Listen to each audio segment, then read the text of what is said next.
প্যারিসের মিউজিয়ামের পাশে আমরা এখন আছি একটি ঝর্ণা। এই ঝর্ণার মধ্যে পানি আছে অনেক।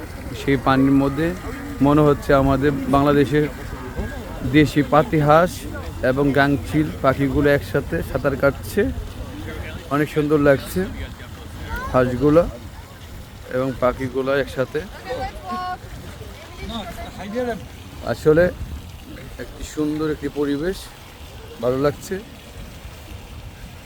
কাছে এসে বাংলাদেশের পাতিহাঁস দেখতে পাচ্ছি।